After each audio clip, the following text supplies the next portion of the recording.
Merci, Fresneville. Que Dieu te bénisse, Fresneville. Merci beaucoup. Bonjour, mes amis. C'est un privilège d'être de nouveau ici au tabernacle ce matin pour servir le Seigneur en prêchant la parole et en priant pour les malades. Et je suis très reconnaissant de ce jour-ci. En arrivant, une surprise m'attendait. Un frère s'est avancé vers moi et il a dit: je ne voudrais pas être comme le lépreux indigne qui avait été guéri. C'est frère Wright. J'ai prié pour lui et le Seigneur l'a complètement guéri. Et il est venu en pleurant, me serrer la main et me dire qu'il voulait remercier le Seigneur de sa guérison. Il voulait revenir rendre grâce. Il n'y a plus rien. Il va parfaitement bien maintenant.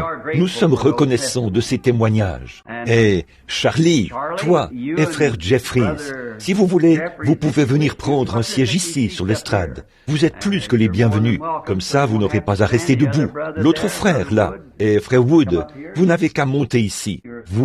Il y a quelques places ici sur le banc. Comme ça, vous n'aurez pas à rester debout. Je crois qu'il y a quelques places ici et... oui, vous seriez plus que les bienvenus. Venez prendre ces sièges.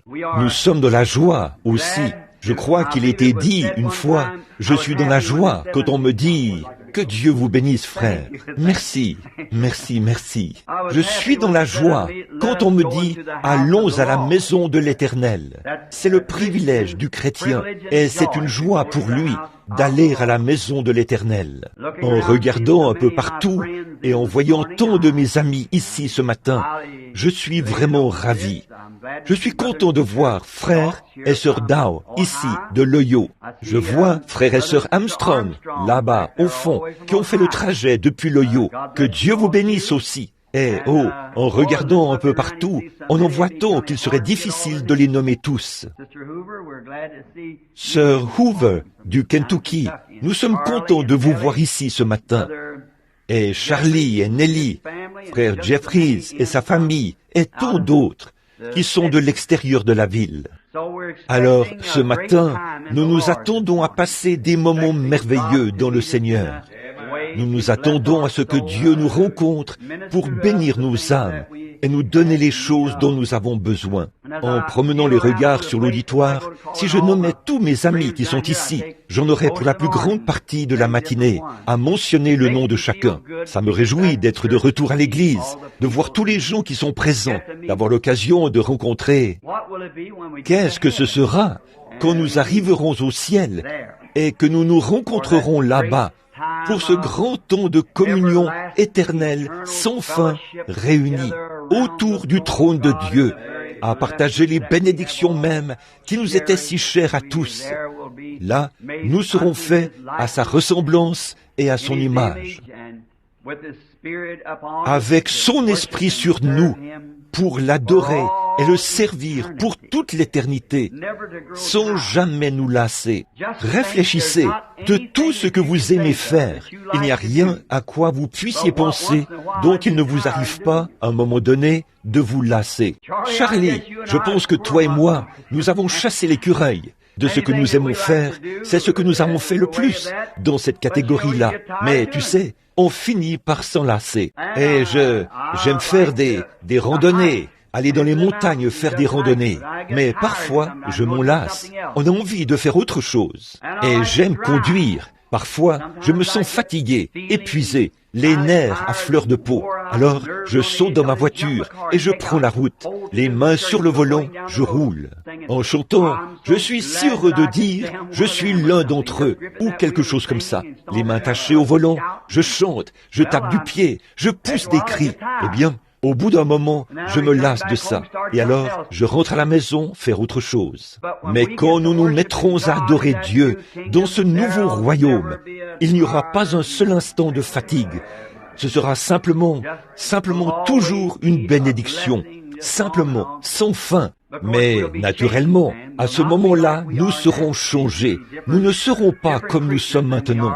Nous serons différents. Des créatures différentes de ce que nous sommes en ce moment. Alors, nous sommes heureux. J'étais en train de penser, je ne sais pas si j'ai déjà raconté ceci ou pas, Frère Charlie, il y a quelque temps, j'étais avec lui dans le Kentucky et il m'a dit, « Frère Branham, est-ce que tu penses que dans le millénium, toi et moi, nous allons chasser l'écureuil ?» J'ai dit, « Je ne le pense pas, Charlie. » Il a dit, « Mais nous aimions tellement ça. » Il a dit, « Est-ce que tu penses que nous le ferons quand nous serons dans le millénium ?» J'ai dit, « Non, dans le millénium, rien ne sera tué. » Et il a dit, « Mais nous aimions tellement ça. » J'ai dit, « Charlie, qu'est-ce qui se passerait si j'arrivais à te convaincre qu'à un moment donné tu avais été un porc et que tu t'étais élevé jusqu'à devenir un être supérieur, jusqu'à devenir un être humain? Est-ce qu'un jour tu retournerais, tu voudrais retourner jouir des plaisirs d'un porc? » Il a dit, « Non. » J'ai dit, « Tu vois, tu serais tellement supérieur au porc. Maintenant que tu es un humain, tu ne voudrais plus jamais redevenir un porc. » J'ai dit, « Maintenant, multiplie ça par 10 000, et c'est ce que tu seras quand tu auras été transformé de ce que tu es ici à ce que tu seras. Tu ne voudras plus jamais redevenir un humain. » C'est vrai, ce sera quelque chose de différent. Je suis si heureux, rien que d'y penser, de savoir qu'un jour, nous monterons plus haut. Bon, maintenant, si le Seigneur le veut, dimanche prochain, c'est-à-dire vers Ensuite, je vais partir pour le Wyoming, avec un bon ami, ou dans l'Idaho, avec un bon ami à moi, frère Miner Argenbright, frère Clayton Sonmore, les hommes d'affaires chrétiens. La semaine prochaine, la suivante, c'est-à-dire le 7, je dois être à Dallas, au Texas, à la convention de la voie de la guérison. Et je dois prêcher le 7 au soir. Et de là, je repartirai pour aller dans l'Idaho, être avec frère Argenbright et les hommes d'affaires chrétiens. J'aurai peut-être un soir à Minneapolis, avant que nous repartions. Et puis, un petit déjeuner des hommes d'affaires chrétiens.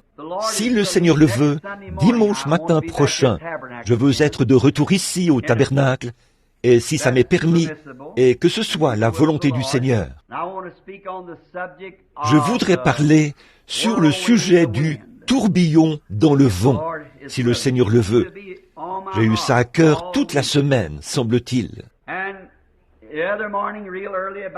Et l'autre matin, très tôt, vers 4 heures du matin, je me suis éveillé et j'ai eu cette pensée, ce jour-là, sur le calvaire.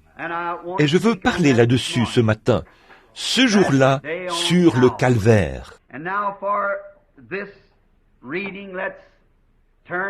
Et maintenant, pour la lecture, prenons maintenant dans nos Bibles, dans l'Écriture, l'Évangile de Matthieu, au chapitre 27.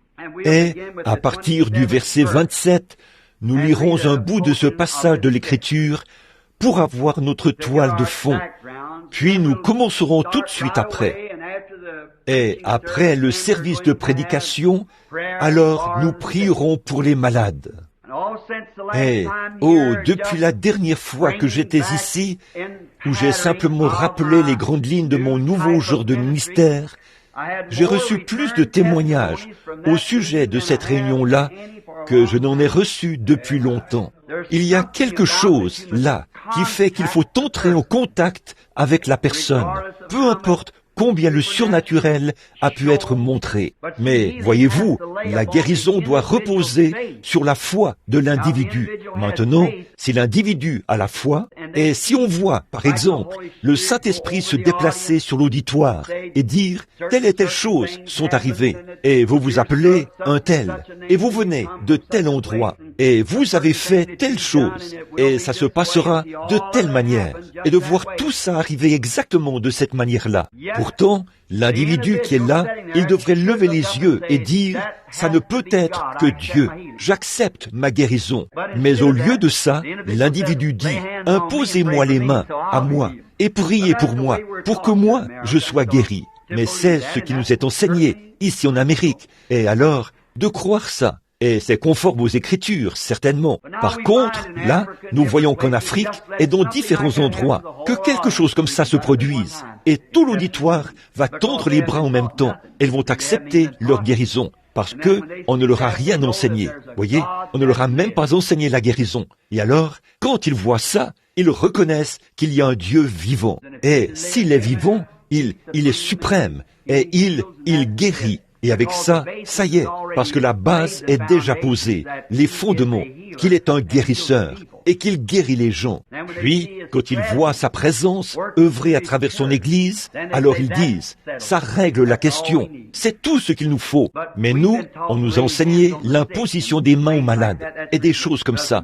C'est pour ça que ça ne marche pas aussi bien en Amérique. Maintenant, souvenez-vous, dimanche matin prochain, si le Seigneur le veut, naturellement, Frère Neville, on fera l'annonce.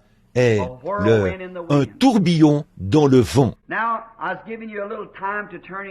Maintenant, je vous ai donné un peu de temps pour prendre Matthieu 27 dans les Écritures.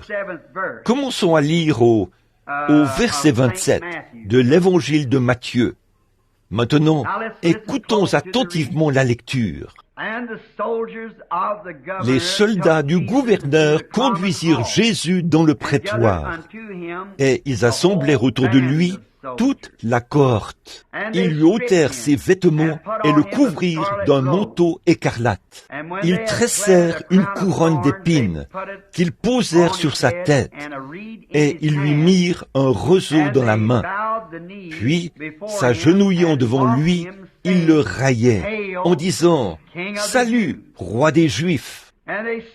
Et ils crachaient contre lui, prenaient le roseau et frappaient sur sa tête. Après s'être ainsi moqués de lui, ils lui ôtèrent le manteau, lui remirent ses vêtements et l'emmenèrent pour le crucifier. Lorsqu'ils sortirent, ils rencontrèrent un homme de Cyrène, appelé Simon, et ils le forcèrent à porter la croix de Jésus.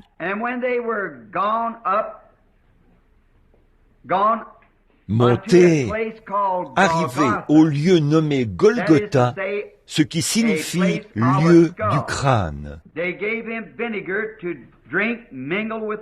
Ils lui donnèrent à boire du vin mêlé de fiel. Quand il l'eut goûté, il ne voulut pas boire. Après l'avoir crucifié, ils se partagèrent ses vêtements et tirèrent au sort, afin que s'accomplît ce qui avait été annoncé par le prophète. Ils se sont partagés mes vêtements et ils ont tiré au sort ma tunique. Ils s'assirent et le gardèrent. Pour indiquer le sujet de sa condamnation, on écrivit au-dessus de sa tête, « Celui-ci est Jésus, le roi des Juifs ». Avec lui furent crucifiés 2 brigands, l'un à sa droite et l'autre à sa gauche.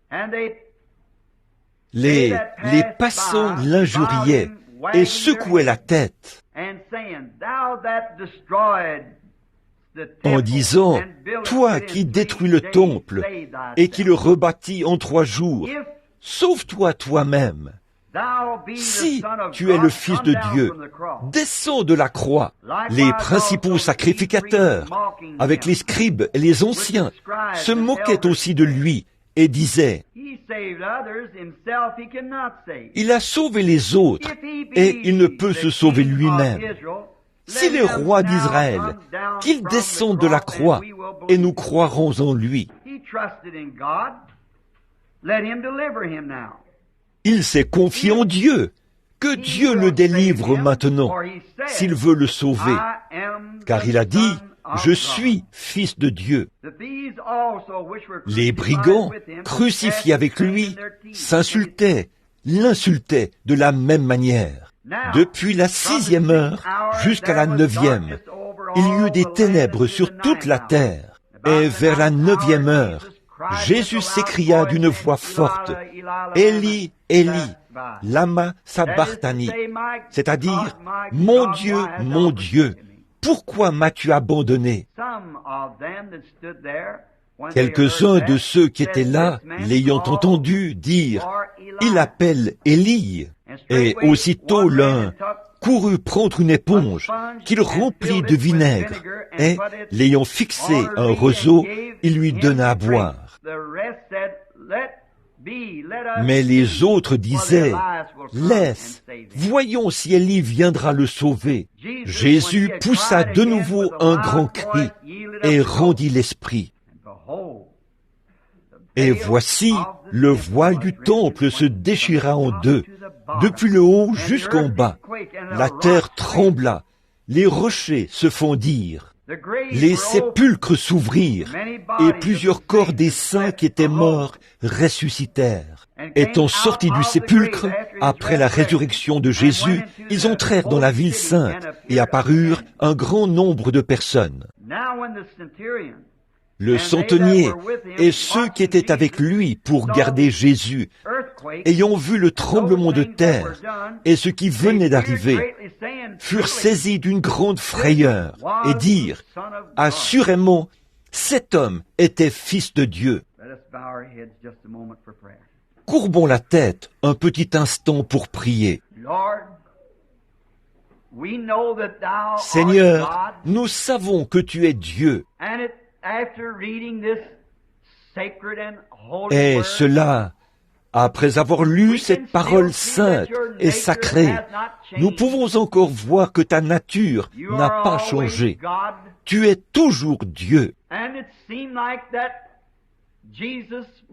Et il semblait que Jésus n'allait recevoir aucun secours, qu'il était tombé aux mains des impies, et on l'avait mis en pièces. On lui avait craché dessus, on s'était moqué de lui, et il était suspendu à la croix, ensanglanté, mourant. Et il semblait qu'il n'y avait aucun secours, de nulle part, au point qu'il s'est même écrié, « Mon Dieu, pourquoi m'as-tu abandonné ?»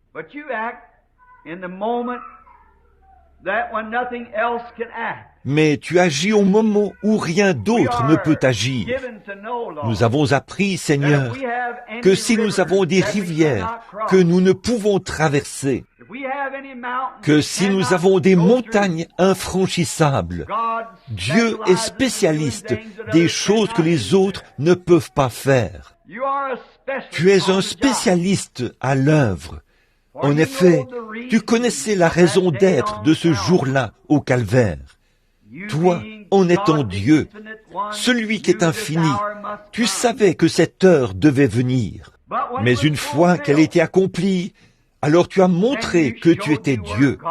Tu as montré qui était le Maître. Tu as ébranlé la terre, et les saints qui dormaient dans le sol sont ressuscités. Tu as obscurci le soleil dans la nuit, comme dans les ténèbres de la nuit, pour montrer que tu étais Dieu. Mais tu avais semblé être silencieux si longtemps. Tirons-en donc cette conclusion. Aussi longtemps que nous marchons selon l'Esprit, conduits par la main de Dieu, peu importe si ça semble aller mal, toutefois, nous faisons face au calvaire.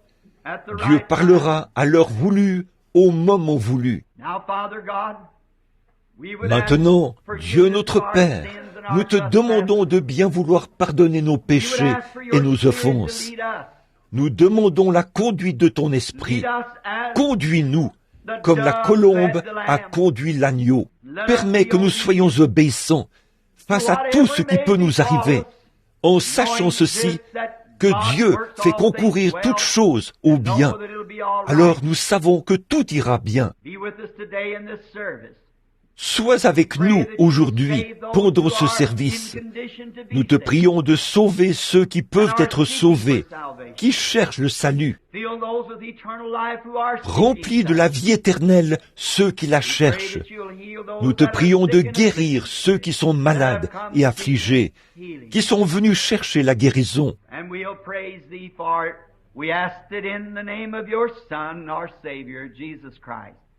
Et nous te louerons pour cela. Nous le demandons au nom de ton Fils, notre Sauveur, Jésus-Christ. Amen. Maintenant, dans la prédication de ce matin, nous désirons attirer votre attention sur le texte que j'ai choisi de commenter. Ce jour-là, sur le calvaire. Ça peut paraître un peu hors de saison. Ça devrait être un vendredi saint. On devrait se souvenir du calvaire chaque jour. Nous avons entendu tant de choses sur lui. Nous avons lu tant de choses sur lui. Des prédicateurs ont prêché sur lui depuis le commencement du temps. Des chanteurs l'ont chanté tout au long des âges. Des prophètes l'ont prédit 4000 ans avant qu'il arrive. Et les prophètes d'aujourd'hui indiquent aux gens le moment où il s'est déroulé. C'est un jour tellement important de tous les jours que Dieu a fait poindre sur la terre. C'est un des jours les plus importants. Et s'il est à ce point important pour la race humaine, le calvaire, je pense qu'il est bon pour nous de retourner en arrière et d'examiner, de voir ce qu'il signifie au juste pour nous. En effet, je suis certain qu'en cette heure tardive où nous vivons, nous désirons connaître le plus de choses possibles sur l'importance de Dieu. Tout ce que nous pouvons découvrir, nous sommes ici pour apprendre ça, pour voir ce qui est pour nous et ce que Dieu a fait pour nous, et voir ce qu'il a promis de faire pour nous. Et c'est pour ça que nous venons à l'église. C'est pour ça que le prédicateur prêche. C'est pour ça qu'il étudie et qu'il médite l'écriture et qu'il cherche l'inspiration. C'est parce qu'il est un serviteur au service du peuple de Dieu. Et il essaie de trouver quelque chose que Dieu voudrait dire à son peuple, quelque chose qui les aiderait. Il se pourrait peut-être que ça les condamne dans leurs péchés, mais ça les aiderait à se relever, afin qu'ils abandonnent leurs péchés et qu'ils se relèvent pour servir le Seigneur. Les ministres devraient rechercher ces choses. Si ce jour est tellement important, si c'est l'un des plus grands jours, considérons en 3 points différents ce que ce jour a signifié pour nous. Nous pourrions en prendre des centaines. Mais ce matin, j'ai simplement choisi 3 points différents, d'une importance capitale, que nous voulons considérer pendant les quelques instants qui vont suivre et qui montrent ce que le calvaire a signifié pour nous. Et je prie que cela condamne chaque pécheur ici présent, que cela amène chaque saint à tomber à genoux, que cela amène chaque malade à élever sa foi vers Dieu et à repartir guéri, chaque pécheur à être sauvé, chaque rétrograde à revenir et à avoir honte de lui, et chaque saint à se réjouir et à retrouver une ardeur nouvelle, une espérance nouvelle. Le grand point important, ce que le calvaire signifie pour nous et pour le monde, c'est qu'il a réglé la question du péché, une fois pour toutes.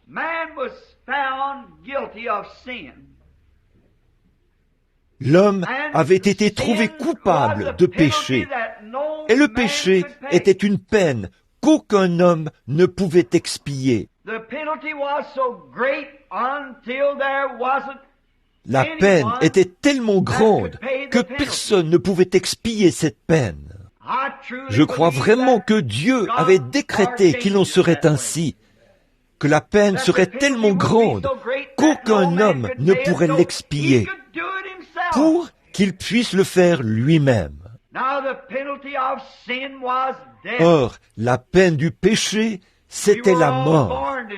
Et nous étions tous nés dans le péché, conçus dans l'iniquité, venus au monde en disant des mensonges. Par conséquent, aucun d'entre nous n'était digne, et on ne pouvait trouver personne sur terre qui était digne. Et le péché n'a pas commencé sur terre. Le péché a commencé au ciel. Lucie était Lucifer, le diable, était une créature condamnée à cause de sa désobéissance, avant même qu'il arrive sur terre. Le péché a commencé au ciel, où Dieu a établi les anges et tout, sur la même base que les êtres humains. La connaissance, l'arbre de la connaissance, l'arbre de la vie et l'arbre de la connaissance, de sorte que l'homme pouvait faire son choix. Et quand il était donné à Lucifer la prééminence, le privilège de faire son choix, il a voulu quelque chose de mieux que ce que Dieu avait. C'est là que les ennuis ont commencé. Et le péché exigeait quelque chose. L'exigence, c'était la mort. La mort était la peine. Et là, nous pourrions entrer dans de nombreux détails là-dessus, parce que je ne crois pas qu'il n'y a qu'une seule mort. Il y a une seule vie, et je crois qu'un homme qui a la vie éternelle ne peut jamais mourir. Je crois qu'il y a un anéantissement complet de l'âme qui pêche.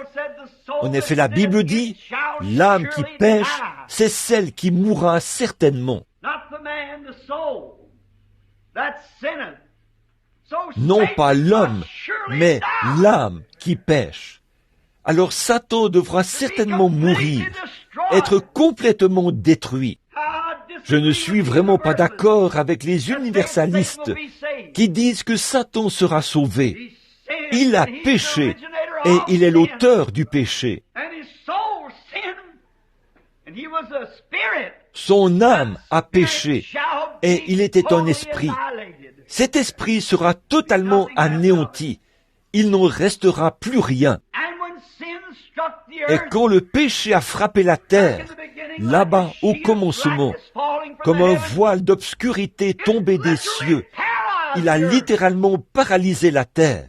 Il a précipité dans l'esclavage toutes les créatures de la terre et toute la création de Dieu. L'homme était sous l'esclavage de la mort, de la maladie, des ennuis, du chagrin. Avec lui, toute la nature est tombée. Le péché était un anesthésique qui, en fait, a paralysé la terre. Alors, nous nous sommes retrouvés ici, sans espérance, parce que toutes les créatures de la terre y étaient assujetties, et tous ceux qui naissaient sur terre y étaient assujettis. Alors, il fallait que ça vienne d'un lieu où le péché n'existait pas. Ça ne pouvait pas venir de la terre. L'un de nous ne pouvait pas racheter l'autre. Il fallait que ça vienne de quelqu'un d'autre. Donc, quand l'homme s'est rendu compte qu'il était séparé de son Dieu, il est devenu un vagabond. Il pleurait, il poussait des cris, il peinait. Ils erraient dans les montagnes et les déserts, cherchant une cité dont l'architecte et le constructeur était Dieu.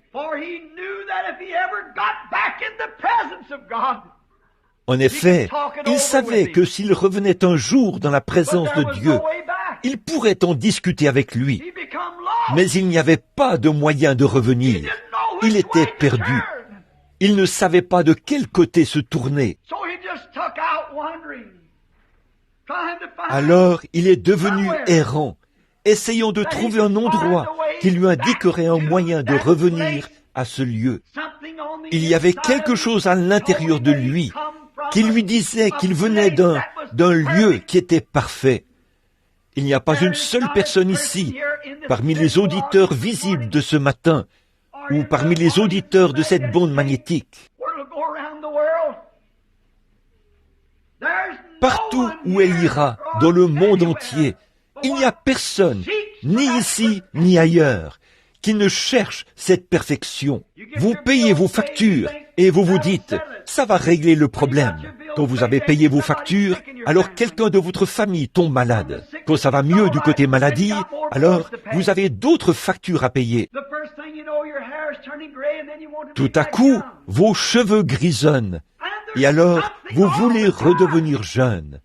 Il y a toujours quelque chose, constamment. Et c'est à cause de cette vague du péché. Mais dans votre cœur, le fait même que vous cherchez cette perfection, ça prouve qu'elle existe quelque part. Quelque part, il y a quelque chose.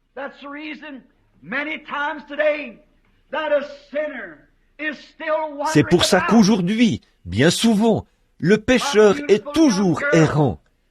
Une belle jeune fille va couper sa chevelure pour être populaire, se peindre le visage pour s'embellir, mettre des vêtements pour montrer les formes de sa personne. C'est parce que c'est tout ce qu'elle peut trouver quelque part, en cherchant à trouver quelque chose qui lui revienne. Quand elle peut inciter des hommes à la siffler, à lui faire signe, à flirter avec elle, le jeune homme va faire la même chose à l'égard de la femme. Il va chercher à se rendre attirant pour elle. Des voisins vont construire une maison et la ranger d'une certaine façon, parce que, comme ça, elle va paraître un peu mieux que la maison du voisin. Continuellement, nous recherchons quelque chose, et il y a toujours quelque chose d'un peu mieux. La jeune fille va trouver une autre jeune fille qui est plus populaire qu'elle. Le voisin va trouver une maison qui a une plus belle apparence que la sienne. Une femme va trouver une autre femme, habillée d'une certaine façon, qui a une plus belle apparence qu'elle.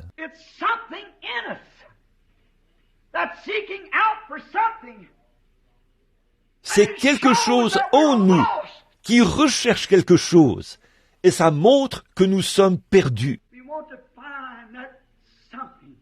Nous voulons trouver ce quelque chose qui nous apportera la satisfaction, qui comblera ce vide, cette faim qui est à l'intérieur.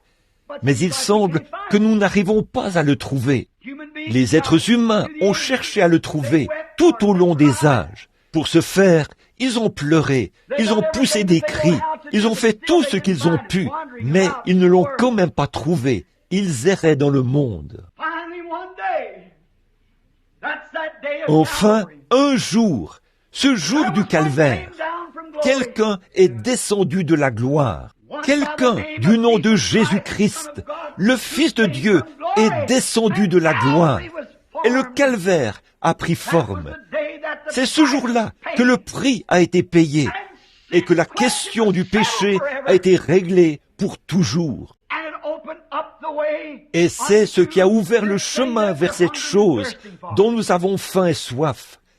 C'est ce qui nous a amenés à un lieu de satisfaction. Aucun homme qui a déjà visité le calvaire, qui a vu ce qui s'est passé là-bas, ne pourra jamais plus être le même. Tout ce à quoi il n'a jamais aspiré, tout ce qu'il n'a jamais désiré, il le trouve quand il atteint cet endroit. C'était un jour tellement important et quelque chose de tellement important que le monde en a été secoué. Le monde en a été secoué, secoué comme il ne l'avait jamais été auparavant. Quand Jésus est mort au calvaire et qu'il a réglé la question du péché, ce monde de péché était plongé dans l'obscurité. Le soleil s'est couché au milieu du jour. Il a eu un effondrement nerveux. Les rochers ont été secoués. Les montagnes se sont fendues. Et d'un coup, les cadavres sont sortis de la tombe. Qu'est-ce que cela a eu pour conséquence? Dieu s'est dirigé droit sur le calvaire. Il a blessé pour toujours cet animal appelé Satan. Depuis lors, celui-ci est plus méchant parce que c'est ce qui a apporté la lumière à la race humaine. Et tout le monde sait qu'un animal qui est blessé, c'est là qu'il est le plus méchant. Il se traîne de lieu en lieu, le dos brisé. Or, Satan a reçu le coup fatal au calvaire. La terre a prouvé que c'était bien le cas. Le plus grand prix qui ait jamais été payé, le seul qui pouvait le payer est venu le payer au calvaire. C'est là que le grand prix a été payé. Voilà un des points. Dieu avait exigé ça. Aucun homme n'en était digne. Aucun homme n'en était capable. Aucun homme ne pouvait le faire. Alors Dieu est venu lui-même. Il s'est fait homme. Il a vécu une vie humaine, sujette au désir humain, et il a été crucifié au calvaire. Et là, alors que Satan pensait qu'il ne le ferait pas, qu'il n'irait pas jusqu'au bout, Il a supporté Gethsémané et toutes les tentations que n'importe quel homme a jamais supportées. Il a supporté tout ça exactement comme tous les hommes, mais il a payé le prix. Et c'est ce qui a plongé la terre dans l'obscurité. C'était comme une anesthésie pour une opération.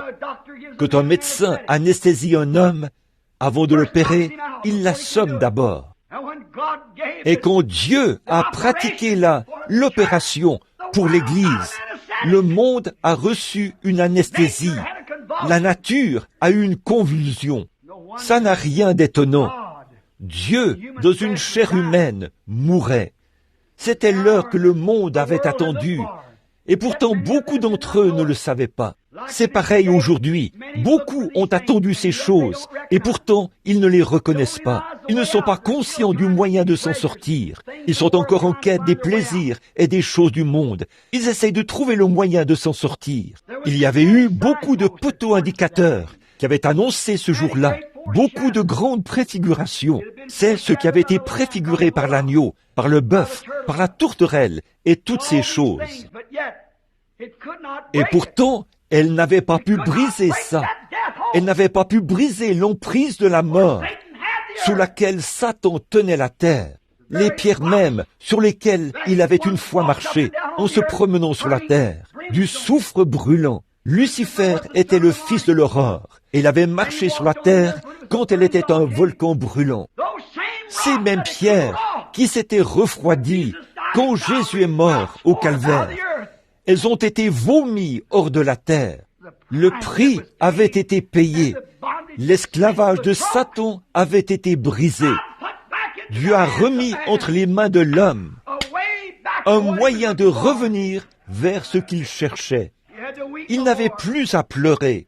Ce coup, quand il a cassé les reins de Satan, là-bas au calvaire, les reins du péché, de la maladie, et c'est ce qui ramène chaque être mortel de la terre dans la présence de Dieu, avec ses péchés pardonnés. Alléluia! Nos péchés sont pardonnés. Satan ne peut plus nous garder dans l'obscurité, éloignés de Dieu. Une grande route est tracée. Un téléphone y a été installé. Il y a une ligne pour communiquer avec la gloire. Chaque personne a alors accès à cette ligne. Si un homme est rempli de péché, cela l'a relié au standard. Il peut être pardonné de ce péché. Non seulement ça, mais le prix de ce péché-là a été payé. Oh, vous n'avez pas à dire « je ne suis pas digne ». Bien sûr que vous ne l'êtes pas. Vous ne pourriez jamais l'être. Mais quelqu'un qui était digne a pris votre place. Vous êtes libre. Vous n'avez plus à errer. Vous n'avez pas à être un homme en quête de plaisir ici sur terre. Car il y a une source remplie du sang, des veines d'Emmanuel. Tout pécheur plongé dans ce flot est lavé de tout péché. Vous n'avez pas à être perdu. Il y a une grande route et un chemin, et il est appelé le chemin de la sainteté. L'impur n'y passe pas. En effet, il passe d'abord par la source, après quoi il s'engage sur la grande route. Il a brisé les pouvoirs de Satan. Il a ouvert les portes de la prison du séjour des morts à chaque homme qui était enfermé sur cette terre, dans les prisons, qui craignait le moment de sa mort, ce que la mort lui réservait. Sur le calvaire, il a ouvert les portes des cellules et il a mis en liberté tous les captifs. Vous n'avez plus à être ravagé par le péché. Vous n'avez plus à livrer vos membres au péché, de boire, de fumer, de jouer à des jeux d'argent, de dire des mensonges. Vous pouvez être honnête, juste et droit. Et Satan ne peut rien y faire, parce que vous avez saisi une corde de sécurité, qui est ancrée dans le rocher des âges. Aucune secousse ne peut vous en détacher. Aucun vent ne peut vous en détacher. Rien du tout, pas même la mort elle-même, ne peut nous séparer de l'amour de Dieu qui est en Jésus-Christ. Voilà ce que le calvaire a signifié. Les hommes qui étaient dans l'esclavage ont été libérés. Les hommes qui autrefois vivaient dans la crainte de la mort peuvent ne plus craindre la mort. Un homme qui désire ardemment une cité dont l'architecte et le constructeur est Dieu peut s'engager sur la grande route et tourner sa face vers le ciel parce qu'il est libre. Alléluia! Il est racheté. Il n'a plus besoin d'errer, car il y a un moyen de savoir si on est dans le vrai ou pas. Dieu nous donne la vie. Nos péchés ont disparu. Ce jour-là au calvaire a payé le prix. Quand nous voyons tout ça, ce n'est pas étonnant que le poète ait écrit « Alors que les rochers se fondaient et que les cieux s'assombrissaient, mon Sauveur courba la tête et mourut. Le voile déchiré révéla le chemin vers les joies du ciel et le jour sans fin. Abraham n'a plus à errer partout dans le pays à la recherche d'une cité. Le pécheur n'a plus à se demander s'il peut être sauvé ou non. Le malade n'a plus à se demander s'il peut être guéri ou non. Le voile déchiré, ce jour-là au calvaire, a révélé le chemin vers la victoire totale. Dieu nous a donné les puissances de son esprit pour mener une vie triomphante, surmonter toutes ces choses. Tout ce qu'il nous demande, c'est d'y croire. C'est ce qui est arrivé ce jour-là au calvaire. Jamais il n'y a eu un jour comme celui-là. Jamais plus il n'y en aura un comme celui-là. Ce n'est plus nécessaire. Le prix est payé et nous sommes rachetés. Grâce soit rendue à Dieu. Nous sommes rachetés. Il n'y a plus lieu de se demander ce qu'il en est. On n'en est plus aux hypothèses. Tout cela a été effacé. Le voile a tiré le rideau et nous sommes engagés sur une grande route. Non plus pour nous demander ce qu'il en est, mais pour croire et continuer à marcher, tout simplement. Nous marchons tout droit dans la présence même de Dieu. Abraham savait, et d'autres savaient, là, pendant qu'ils cherchaient une cité. Ils savaient qu'ils venaient de quelque part. Quelque chose était arrivé. Ils vivaient sur une terre paralysée. Il y avait des tremblements de terre. Il y avait des tempêtes, des guerres et des massacres. Le loup et l'agneau se nourrissaient l'un de l'autre. Ou le loup se nourrissait de l'agneau et le lion mange le bœuf. On dirait qu'il y a quelque chose qui cloche. Il y a quelque chose qui ne va pas. Ils savaient qu'il y avait quelque chose qui n'allait pas. L'homme, le frère, tue son frère. Le père tue son fils. Le fils tue son père. Il y a quelque chose qui ne va pas. Il prend de l'âge. Il se meurt. Il dépérit. Il est miné par la maladie. Il est dans l'esclavage. Les arbres poussent, mais ne sont pas immortels. Ils meurent. Les montagnes changent.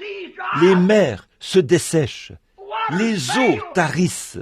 Il y a quelque chose qui ne va pas. Il cherchait un endroit, une cité où ça n'arrivait plus. Il savait que si jamais il pouvait revenir dans la présence de celui qui avait fait toutes choses bien, il pourrait en discuter avec lui. Oh, pécheur, quel privilège ce matin de savoir que vous êtes en possession du chemin maintenant. Ce jour-là au calvaire a créé une ouverture sur le chemin. En effet, tout ce que les patriarches cherchaient, tout ce qu'ils recherchaient, le calvaire vous l'a donné gratuitement. Comment pourriez-vous rejeter ça? Comment pourriez-vous rejeter ça pour adhérer à une dénomination? Comment pourriez-vous rejeter ça pour y substituer autre chose, les plaisirs du monde? Pourquoi ne pas l'accepter? Le voile déchiré ramène un homme directement dans la présence de Dieu, sans aucune espèce de péché sur lui, et il met devant lui une route qui mène vers ce qu'il cherche. Le ciel, la gloire, la paix, la vie éternelle. Tout est droit devant lui. Ce jour-là a porté le coup mortel au pouvoir de Satan. Il a mis fin à tout. Et je peux le voir là-bas. C'était lui, l'agneau de l'Éden, dès la toute première ombre qui en est apparue. Quand Abel, par la foi, a offert à Dieu un sacrifice plus excellent que celui de Caïn. Il a dû attacher une liane autour du cou de l'agneau. Il l'a tiré jusqu'au rocher. Il a pris une pierre dans sa main pour lui servir de lance. Et il a renversé sa petite tête et il l'a martelée, l'a mise en pièces jusqu'à ce qu'il meure, et sa laine était imbibée de son propre sang. Il baignait dans son sang. C'était une ombre. Mais ce jour-là au calvaire, là ce n'était pas un agneau de cette terre, mais c'était l'agneau de Dieu qui mourait, qui baignait dans son propre sang. Le monde l'a mis en pièces, l'a martelé, l'a battu, lui a craché dessus, l'a frappé brutalement, l'a giflé et tout. Et le sang tombait goutte à goutte de ses cheveux. Quand l'agneau d'Abel est mort, il est mort en parlant dans une langue qu'Abel ne pouvait pas comprendre. Il bêlait.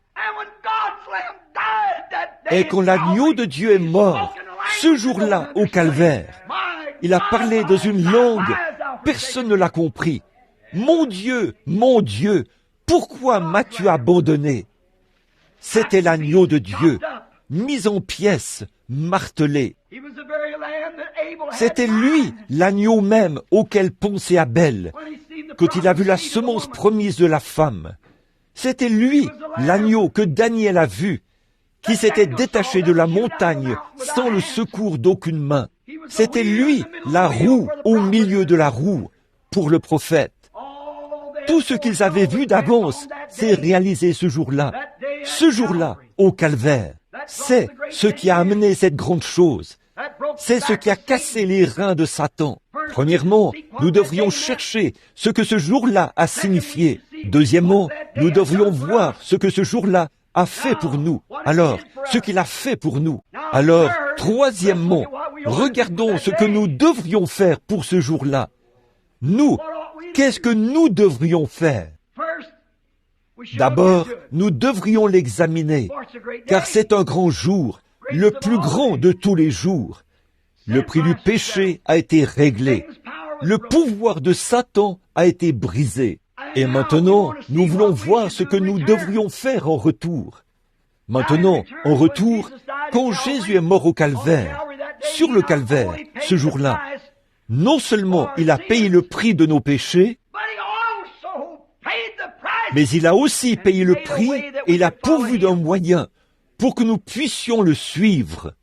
En effet, nous, les Adams déchus, qui avons été rachetés, comme l'Esprit conduisait Adam, le premier Adam, par l'Esprit qui avait autorité sur toute la nature, ainsi nous, le deuxième Adam, ou les hommes de la terre, nous avons été rachetés par Christ depuis le jour du calvaire. Nous pouvons le suivre.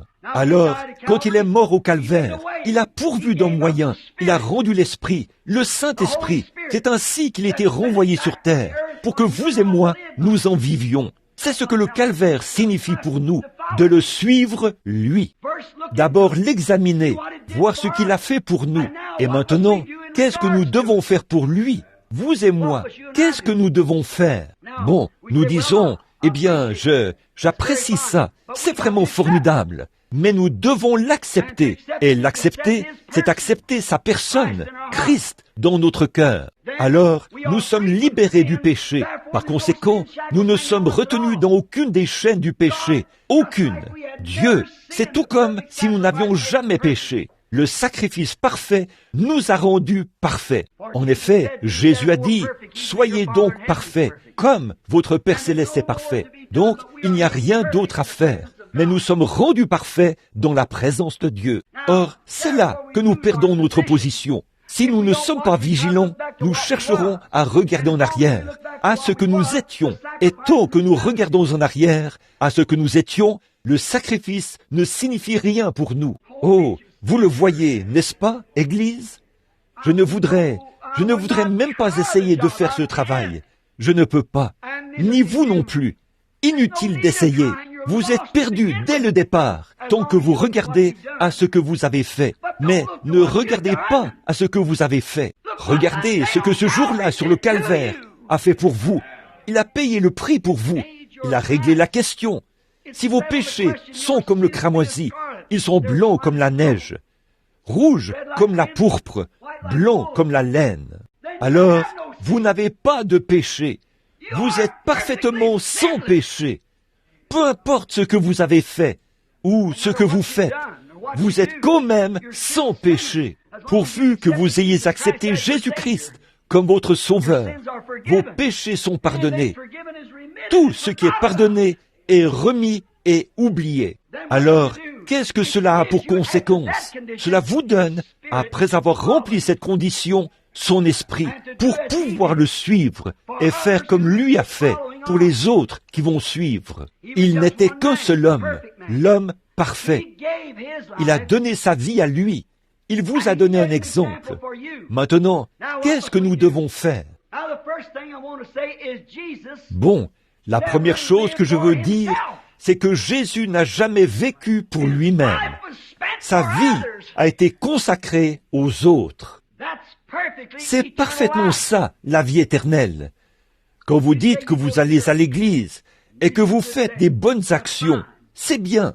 Mais quand vous vivez votre vie pour vous-même, vous n'avez pas la vie éternelle. La vie éternelle, c'est de vivre pour les autres. C'est ce qu'elle a prouvé quand elle est venue dans l'agneau de Dieu. Il vivait et il avait la vie éternelle parce qu'il ne vivait pas pour lui-même.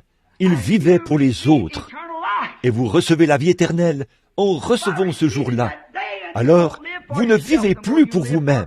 Vous vivez pour les autres. Quelqu'un disait, « Comment pouvez-vous laisser des gens vous traiter de tous les noms comme ça? Vous ne vivez pas pour vous-même. Vous vivez pour les autres, pour pouvoir racheter cet homme-là. Vous devenez des fils. » Et le problème, c'est que l'Église l'a oublié, qu'ils sont des fils. Vous êtes un fils. Vous prenez la place de Christ.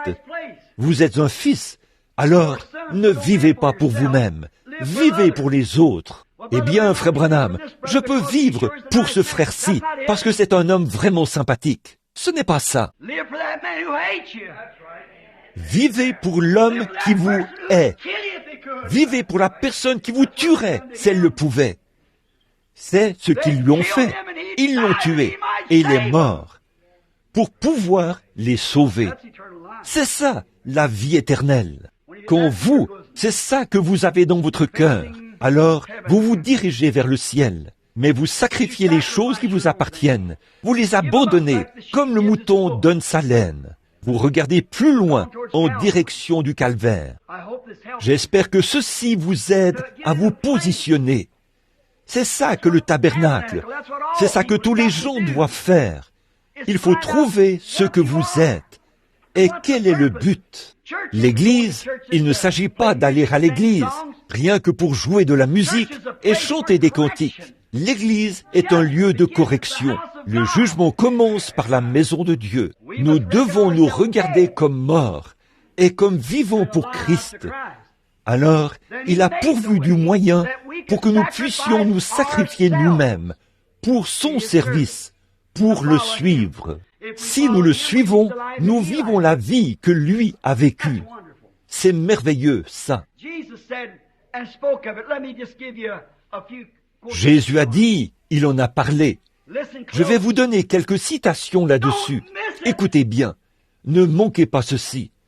Jésus a dit que ce jour-là, il séparerait les gens comme les brebis d'avec les boucs. Et il dirait aux boucs, mettez-vous à gauche, et aux brebis, mettez-vous à droite. Et il a dit aux boucs, retirez-vous de moi, car j'ai eu faim, et vous ne m'avez pas donné à manger. J'étais en prison, et vous ne m'avez pas visité. J'étais nu, et vous ne m'avez pas vêtu. J'ai eu soif, et vous ne m'avez pas donné à boire. J'étais malade, et vous ne m'avez pas visité. Alors, retirez-vous de moi. Et aux brebis, il a dit, j'ai eu faim, et vous m'avez donné à manger. J'étais nu, et vous m'avez donné des vêtements. J'étais malade, et vous m'avez assisté. Et remarquez, ne manquez pas de saisir ceci, Église. Gardez ceci dans votre cœur pour toujours. C'était fait de façon tellement inconsciente. Les gens ne le font pas par devoir. Un homme qui vous donne quelque chose parce que c'est ce qu'il doit faire. Un homme qui vous donne à manger parce que c'est ce qu'il doit faire. Il a une conception égoïste. Ça devrait être votre vie même, votre initiative même.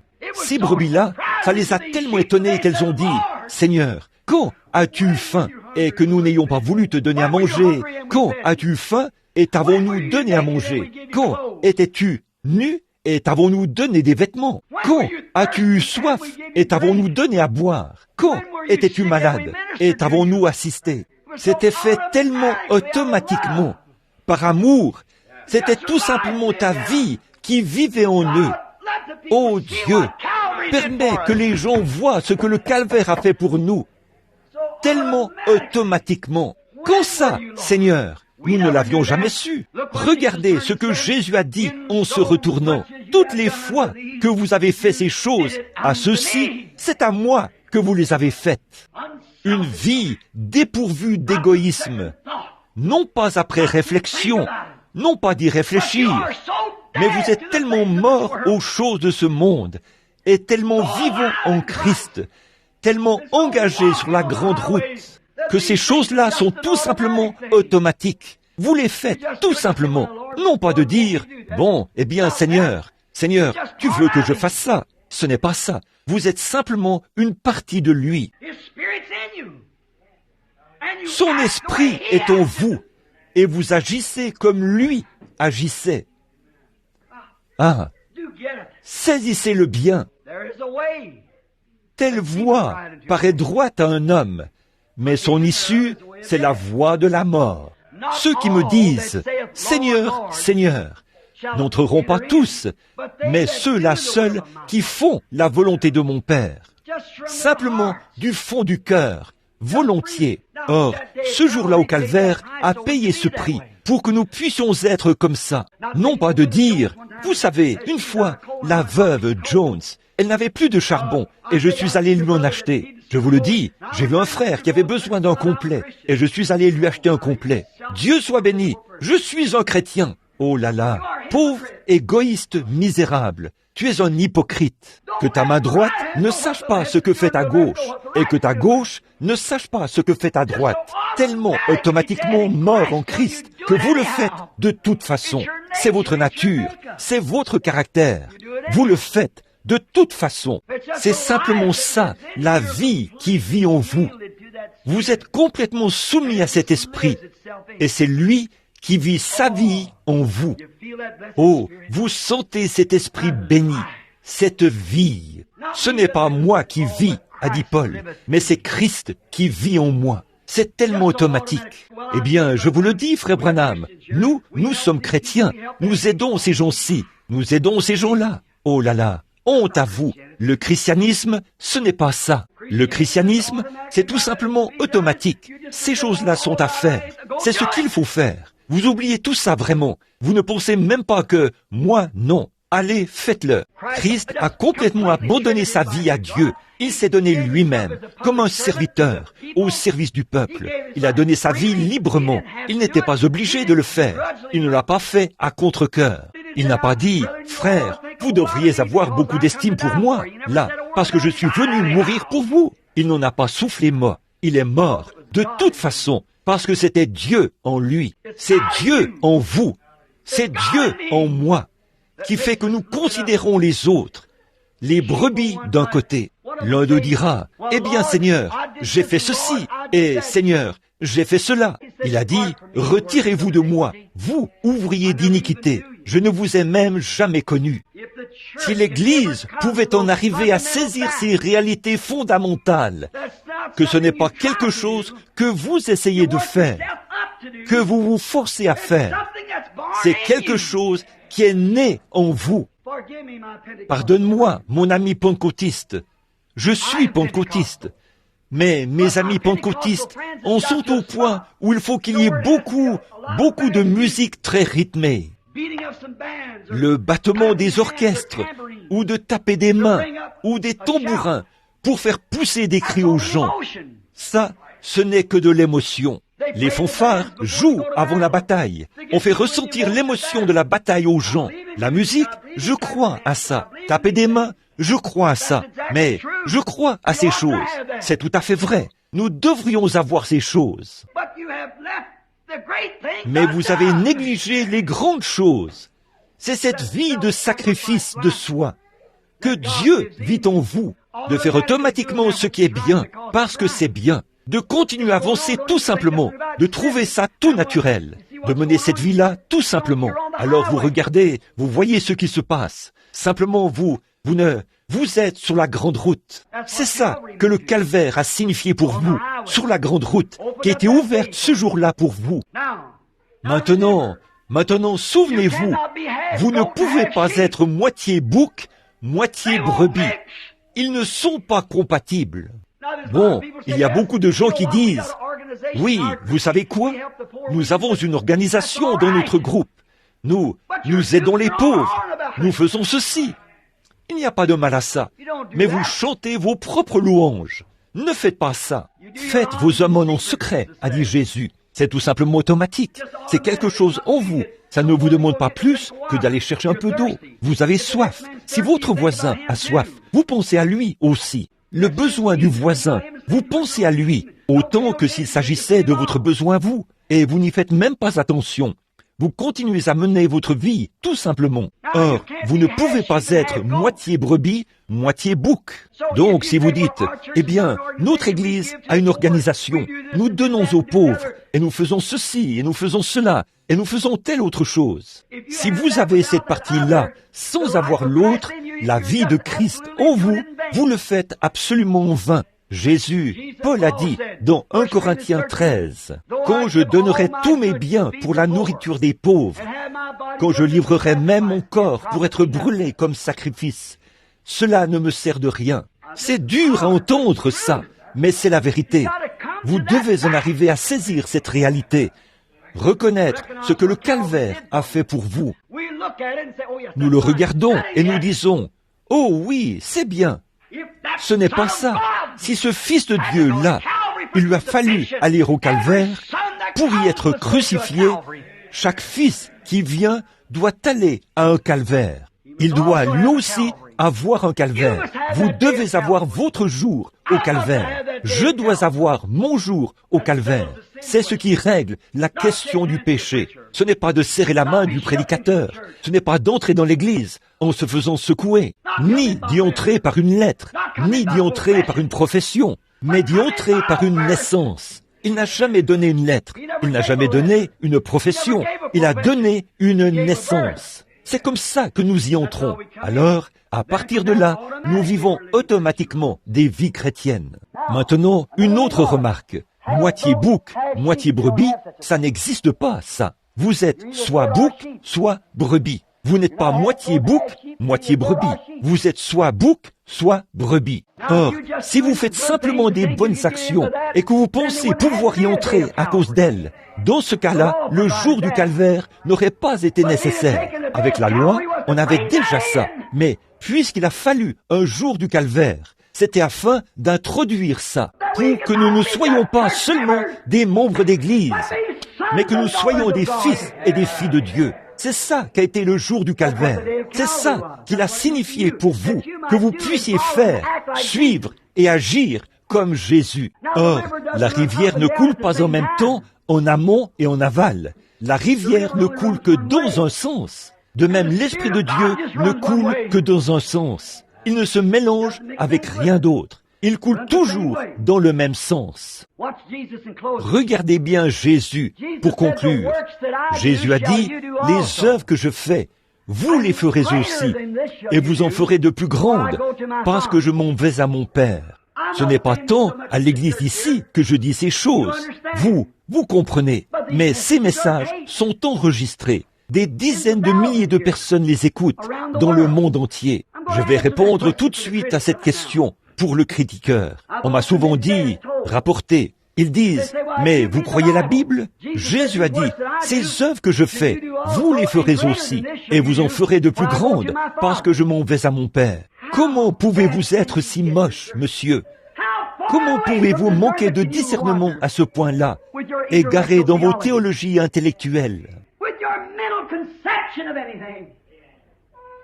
Dans votre conception mentale des choses, mon cher ami perdu, Ne pouvez-vous pas comprendre que cette Bible s'interprète spirituellement? Jésus a rendu grâce au Père d'avoir caché cela aux érudits, aux astucieux, aux sages et aux intelligents, et d'avoir voulu le révéler aux enfants qui seraient disposés à venir au calvaire. Maintenant, regardez bien. Jésus a dit, regardez bien comment il a exprimé ça. Les œuvres que je fais, il les fait maintenant même. Les œuvres que je fais maintenant, de guérir les malades, de ressusciter les morts, d'ouvrir les yeux des aveugles, ces œuvres, vous les ferez aussi. Vous les ferez si vous croyez en moi. Vous ferez ces œuvres. Et ensuite, vous en ferez une plus grande, parce que je m'en vais à mon Père. Encore un peu de temps, et le monde ne me verra plus. Mais vous me verrez. Je serai avec vous, et même en vous, jusqu'à la fin du monde. Je ne vous laisserai pas orphelins. Je prierai le Père. Il vous enverra un autre consolateur, le Saint-Esprit, que le monde ne peut recevoir. Mais vous pouvez le recevoir. Maintenant, remarquez, les œuvres plus grandes, c'était d'avoir la puissance dans l'Église, non seulement de guérir les malades par la prière, de chasser les démons par la prière, mais de transmettre la vie éternelle aux croyants. Le Saint-Esprit allait venir et serait remis dans les mains de l'Église pour transmettre la vie.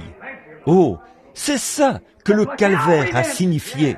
Il a pris possession d'hommes et de femmes avilis, dégradés, et les a élevés jusqu'à cette position d'être des fils et des filles de Dieu, de guérir les malades et de transmettre la vie éternelle, en donnant le Saint-Esprit à des croyants obéissants.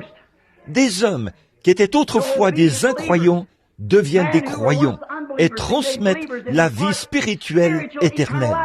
Combien plus grand est-ce de dire, cette femme malade couchée ici, je peux faire une prière de la foi et elle sera guérie. C'est une grande chose. C'est ça qu'il faisait à l'époque. Mais, a-t-il dit, vous en ferez de plus grandes. Je vais vous donner la puissance, non seulement de le ressusciter pour un temps, mais de lui donner la vie éternelle, celle qui sera éternelle pour toujours. Pauvres misérables aveugles, comment faites-vous pour manquer ça? Vous ne voyez donc pas ce qu'est la chose plus grande? C'est la plus grande chose qui ait jamais pu arriver. C'était de transmettre la vie éternelle à des gens. La vie éternelle, qu'est-ce que c'est? La vie qu'il a vécue, la vie qui était en lui, de la transmettre à d'autres. Est-ce qu'un homme peut faire ça? Un fils de Dieu le peut. Jésus a dit, ceux à qui vous remettrez les péchés, ils leur seront remis. Ceux à qui vous les retiendrez, ils leur seront retenus. Or, c'est là que l'Église catholique et beaucoup d'autres ont fait leur grande erreur. Ils se présentent là et disent, je pardonne vos péchés. Ce n'était pas ça. Comment les péchés leur étaient-ils pardonnés dans la Bible? Pierre a répondu à cette question le jour de la Pentecôte. Ils ont dit, que pouvons-nous faire pour être sauvés? Comment pouvons-nous recevoir ce que vous avez? Il a rédigé l'ordonnance. Il leur a dit ce qu'il fallait faire. Il a dit, repentez-vous, chacun de vous, envers Dieu, et soyez baptisés au nom de Jésus-Christ. Pourquoi? La rémission de votre péché. Les voilà, les œuvres plus grandes. Combien d'entre vous, les prédicateurs, ce matin, combien d'entre vous qui écoutez ma parole sur la bande magnétique sont prêts à aller au calvaire ce matin et à considérer ce que Dieu a fait là-bas pour vous, à abandonner vos credos dénominationnels et à prêcher l'Évangile? Alléluia! C'est entre vos mains maintenant. Qu'est-ce que vous allez en faire? Car la repentance et la rémission du péché doivent être prêchées en son nom dans le monde entier, à commencer par Jérusalem. Alléluia! Gloire! Voilà! Qu'est-ce que le calvaire signifie pour vous? Qu'est-ce que ce jour-là a fait pour vous? Est-ce qu'il vous a bourré de théologie? Est-ce qu'il a fait de vous un collet monté? Ou bien est-ce qu'il a fait de vous un chrétien qui s'est livré entièrement? Alléluia! Le péché remis. Vous ferez des œuvres plus grandes que celles-ci. Vous voyez qui sont les vous, n'est-ce pas? Des œuvres plus grandes que celles-ci. de remettre les péchés au nom de Jésus-Christ. Mais c'est à cause des credos et des dénominations et tout ça que vous êtes liés à un point tel que vous servez encore le monde. Dites-moi quel homme, dites-moi quelle femme peut venir au calvaire et chercher ensuite à faire l'important parce que quelqu'un a dit quelque chose. Dites-moi comment vous pouvez regarder le calvaire en face, sous son vrai jour, ce jour-là au calvaire. Comment pouvez-vous avoir votre jour au calvaire et en ressortir un collet monté? Comment pouvez-vous en ressortir le pantin d'une organisation et prêcher des doctrines d'hommes? Pourquoi est-ce que ça ne vous rend pas humble à l'égard de la parole de Dieu? Si jamais vous allez là-bas, vous en ressortirez humble. Comment pouvez-vous désirer être quelqu'un d'important dans votre organisation, recevoir des honneurs, alors que Jésus-Christ, le Fils de Dieu, s'est humilié lui-même, au point que son corps a été mis en pièces, son visage a été couvert de crachats, jusqu'à la honte et au déshonneur, et ils l'ont dépouillé de ses vêtements, et l'ont crucifié devant le monde, ayant méprisé la honte. Comment pouvez-vous aller au calvaire et revenir de là différent de ce que lui a été? Un déshonneur, une honte. Oh, vous dites, ils vont me chasser à coups de pied. Qu'ils vous chassent. Ayez votre jour au calvaire et Dieu fera sa volonté avec vous. Je vais citer ça de nouveau. Ayez votre jour au calvaire et Dieu fera sa volonté avec vous. Prions. Lord, oh God, take us all up to Seigneur, Calvary just ô now. Dieu, emmène-nous tous au calvaire maintenant même. Donne-nous de nous débarrasser de nous-mêmes, Seigneur, de la crainte des hommes, de la crainte de ce que quelqu'un d'autre pourrait dire. Mais le monde entier l'a tourné en dérision, s'est moqué de lui. Mais il a été obéissant jusqu'à la mort. Il a été obéissant jusqu'au déshonneur. Il a été obéissant même sous le joug du gouvernement fédéral. Et nous sommes conscients que, quand Satan a frappé cette terre, il est devenu le chef et celui qui dirige sur cette terre. Il en a témoigné devant notre Seigneur. Il a dit, « Ces royaumes m'appartiennent, j'en ferai ce que je veux. » Et nous sommes conscients qu'à partir de ce jour-là, jusqu'à aujourd'hui, ce monde, sous la malédiction, a été gouverné par celui qui l'a maudit. God, oh God, we serve a kingdom Mais that's Dieu, not cursed. ô Dieu, nous servons un royaume qui n'a pas été maudit. Dieu notre Père, c'est vraiment formidable. Ces grandes choses que tu as faites dans le monde du cinéma aujourd'hui, de permettre que de grands films comme les 10 commandements et ainsi de suite soient réalisés pour faire voir à des hommes et à des femmes qui ne mettraient même pas les pieds dans une église, mais leur faire voir ce qu'il en est. Le chemin de Dieu est un chemin rejeté par le monde, parce que nous sommes comme, nous pénétrons en Russie, qui est sous le système communiste. Nous sommes dans ce monde, mais nous ne sommes pas de ce monde. Nous sommes allés au calvaire. Nous nous sommes crucifiés pour le royaume de Dieu, pour être l'un des siens. Sans tenir compte de ce que le monde peut dire, nous prenons le chemin avec le petit nombre des méprisés qui appartiennent au Seigneur. Nous continuons à avancer vers la résurrection et nous croyons que le moment est proche, Seigneur, où nous serons ressuscités pour entrer dans un royaume qui prendra possession de ce monde. Comme Daniel l'a vu d'avance, le monde entier avait été mis en pièces, comme des brins de balles emportés par le vent sur l'air de battage en été. Mais la montagne, la pierre, a grandi pour devenir une grande montagne qui a recouvert la terre. Cette pierre viendra. Ô Dieu, nous voulons être une partie de ça. Que nous renoncions à nous-mêmes, que nous nous chargions chaque jour de notre croix, que nous vivions pour Christ, que nous vivions pour les autres. Accorde-le, Seigneur. S'il y en a ici ce matin qui ne le connaissent pas comme leur sauveur et qui aimeraient qu'on pense à eux dans la prière finale, vous aimeriez que ce jour-ci soit votre jour au calvaire. Voulez-vous lever la main pour dire « Priez pour moi, frère Branham. Je veux le connaître comme mon sauveur. » Que Dieu te bénisse, jeune homme. Quelqu'un d'autre? Que Dieu vous bénisse, mon frère, là-bas au fond. Y aurait-il quelqu'un d'autre? Dites, je veux le connaître. Je veux que ce soit un jour au calvaire pour moi. J'en ai assez. Ça m'avance à quoi de prendre à la légère la chose même pour laquelle je suis né, ce que je dois faire? Je suis né, né pour être un fils de Dieu, et je suis là à m'accrocher aux choses du monde. Ô Dieu, que je sois crucifié aujourd'hui, que je me crucifie aujourd'hui, moi-même et mes idées, pour que je puisse vivre avec Christ et vivre pour les autres. Quel que soit leur comportement à mon égard, qu'ils se moquent de moi, qu'ils me persécutent, qu'ils disent de moi toutes sortes de mal et tout, que je continue simplement à marcher humblement, doux comme un agneau, comme lui l'a fait. Et un jour, il a promis de me ressusciter au dernier jour. J'attends ce jour-là. Est-ce qu'il y en aurait d'autres qui voudraient lever la main? Que Dieu vous bénisse, là-bas au fond. Et vous? Très bien. Encore d'autres, simplement. Que Dieu vous bénisse. Que Dieu vous bénisse. Encore d'autres, là, avant que nous prions. Notre Père Céleste, il était dit, quand Pierre a prêché le jour de la Pentecôte, tous ceux qui crurent furent ajoutés à l'Église. Ils avaient vraiment cru de tout leur cœur. Ces gens qui viennent de lever la main, je crois qu'eux ont cru de tout leur cœur. Et si c'est le cas, il y a un bassin d'eau qui est prêt ici. Ils veulent que leurs péchés soient pardonnés. Il y a quelqu'un ici qui peut les baptiser dans ce nom, le seul nom sous le ciel qui était donné parmi les hommes, par lequel nous devons être sauvés.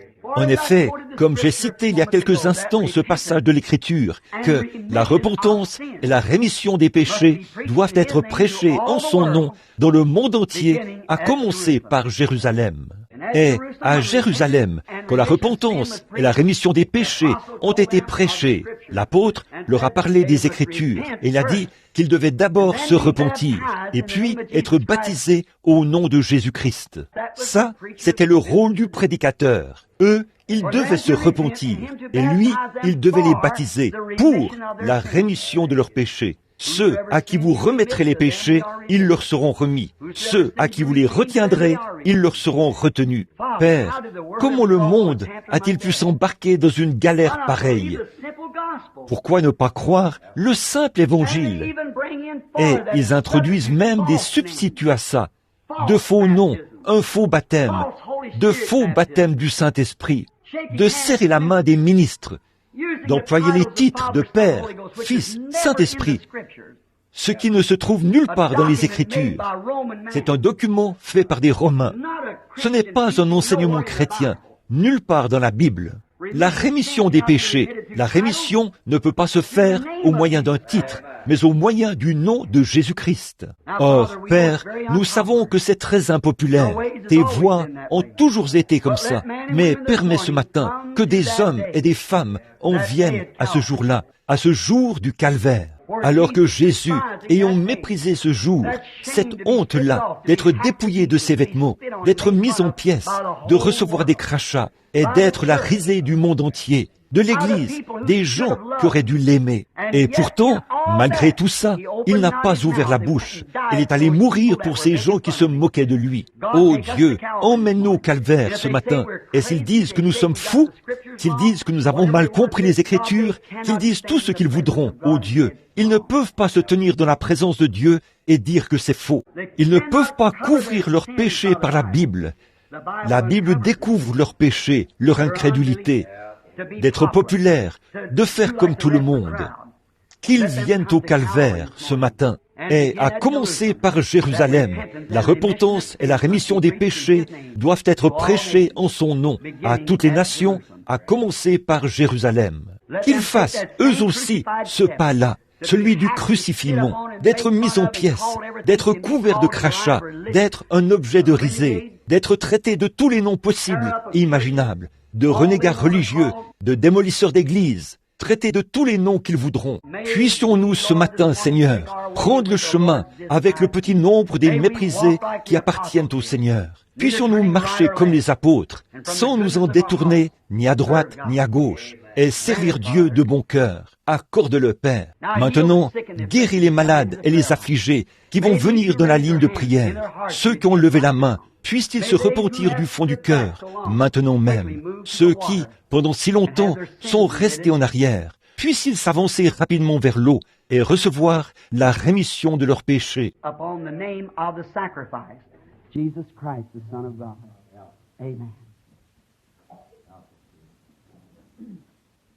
par le nom du sacrifice, Jésus-Christ, le Fils de Dieu.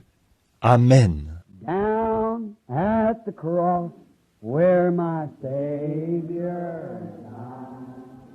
Down there for cleansing from sin I cried. There to my heart was the blood applied. Glory to His name. Glory to His name. Oh, glory to His name. Oh, there to my heart was the blood applied. Glory to His name. I am so wondrously saved from sin. How? Jesus so sweetly abide within. There at the cross where He stood. Be one of His. Oh, glory to His name. Glory to His name. Glory to His name. Precious name. Oh, there in my heart was the blood applied. Glory to His. Ça vous fait vraiment quelque chose, n'est-ce pas? Ça vous récure. Ça met en vous une espérance. La vie éternelle. Qu'est-ce que c'est? Crucifié avec Christ, c'est vivre pour les autres. Quel genre d'autres? Ceux qui vous haïssent, ceux qui ne vous aimeraient pas, ceux qui se moqueraient de vous. Vivez pour eux, soyez avec eux, aimez-les. Priez pour ceux qui vous maltraitent, qui disent faussement toutes sortes de mal à cause de mon nom. Ils ont persécuté les prophètes qui ont été avant vous. J'ai pensé que le message aiderait probablement l'Église ce matin pour que vous voyiez que nous avons besoin d'un calvaire. Nous avons besoin d'une crucifixion. Maintenant, qu'est-ce que tout cela produit? Tout a été payé. La sœur dans le fauteuil roulant, et vous, les gens ici qui sont malades et affligés, tout a été payé. Tout ce que vous avez à faire, c'est de croire que cela vous appartient. Acceptez-le comme ça, et vous serez guéris. Souvenez-vous, bon, qu'est-ce que c'est? Vous pourriez aller vers le monde, prêcher l'Évangile, guérir les malades et transmettre la vie éternelle. Ce serait tellement plus glorieux. Voici un homme étendu ici qui a eu une tumeur, un cancer, quoi que ce soit. Nous l'avons vu tant de fois donner ses bénédictions et guérir l'homme, guérir la femme. Des dizaines de milliers de cas dans le monde entier qu'on ne peut pas contester. Voyez, on les a fait sortir de lits de camp, de brancards, des gens qui n'étaient plus que l'ombre d'eux-mêmes, rongés par le cancer, et aujourd'hui, de braves gens en bonne santé. Ces œuvres que je fais, vous les ferez aussi, mais vous en ferez de plus grandes. Davantage est le mot juste. Quoi? Je leur ai donné un prolongement de vie par le nom de Jésus pour prolonger leur vie de quelques jours. Mais vous en ferez davantage. Vous leur donnerez la vie éternelle par mon nom. Pfiou. Pourquoi auriez-vous honte de ce précieux nom? Pourquoi les gens éviteraient-ils cela et s'en détourneraient-ils? C'est le diable, certainement. La repentance et la rémission du péché doivent être prêchées en son nom, dans le monde entier, à commencer par Jérusalem. C'est là que le message a été proclamé en premier. Pas vrai? Que la repentance et la rémission du péché soient prêchées en son nom, à commencer par Jérusalem. Maintenant, premièrement, nous ferons comme lui. Nous prierons pour la guérison des malades. Ensuite, nous aurons le grand don. L'eau est prête, ici, pour tous ceux qui veulent être baptisés. Il y a des vêtements ici pour les femmes, des vêtements ici pour les hommes, prêts, afin que vous receviez la rémission de vos péchés. Parce que, souvenez-vous, vous ne pouvez recevoir la rémission de vos péchés que d'une manière conforme à l'enseignement de la Bible. car il n'y a sous le ciel aucun autre nom qui ait été donné parmi les hommes par lequel vous deviez être sauvés. Paul a rencontré des gens qui avaient déjà été baptisés et ils poussaient des cris, ils avaient la victoire. Il a dit, de quel baptême avez-vous été baptisés? Ils ont dit, du baptême de Jean. Il a dit, Jean a baptisé du baptême de la repentance. Maintenant, saisissez ceci, pour amener à la repentance, pas pour la rémission du péché. Combien comprennent ça? Pas pour la rémission du péché. Ils ont été baptisés, c'est vrai, pour amener à la repentance. Ils s'étaient repentis. Oui, monsieur, je me suis repenti. Moi, je crois qu'il vient. Ils ont été baptisés du baptême de la repentance, c'est-à-dire croyant au Seigneur Jésus-Christ. Puis, après avoir entendu ces paroles, que le sacrifice était déjà venu, ils ont été baptisés de nouveau au nom de Jésus-Christ. Puis, il leur était donné, quand il leur a imposé les mains, le Saint-Esprit. Et ils parlaient en langue et prophétisaient. Maintenant, comment allez-vous changer ce passage de l'Écriture? Mettez le doigt sur un seul passage de la Bible où quelqu'un a déjà été pardonné de ses péchés dans le Nouveau Testament et qui a jamais été baptisé autrement qu'au nom de Jésus-Christ. Montrez-moi un seul endroit dans la Bible où qui que ce soit ait déjà été baptisé au nom du Père, du Fils, du Saint-Esprit, ou apportez à mon bureau un récit historique de l'Église qui montre où quelqu'un a déjà été baptisé au nom du Père, du Fils et du Saint-Esprit, jusqu'à 300 ans et quelques après la mort du dernier apôtre, quand l'Église catholique a été organisée.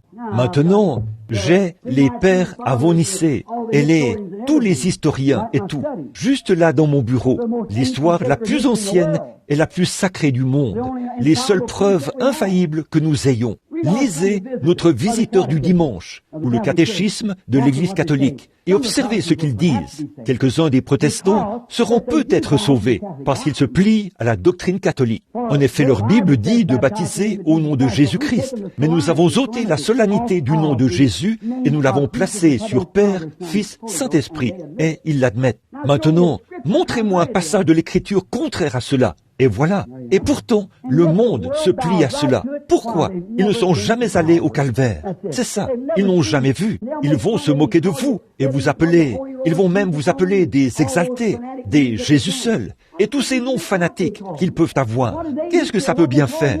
Comment ils vous appellent? Que leur lui importait comment ils l'appelaient. Il était crucifié. Il a vécu pour Dieu et pour Dieu seul. Et si ce même esprit qui était en lui est en vous, il vous fera faire la même chose. Portez son nom.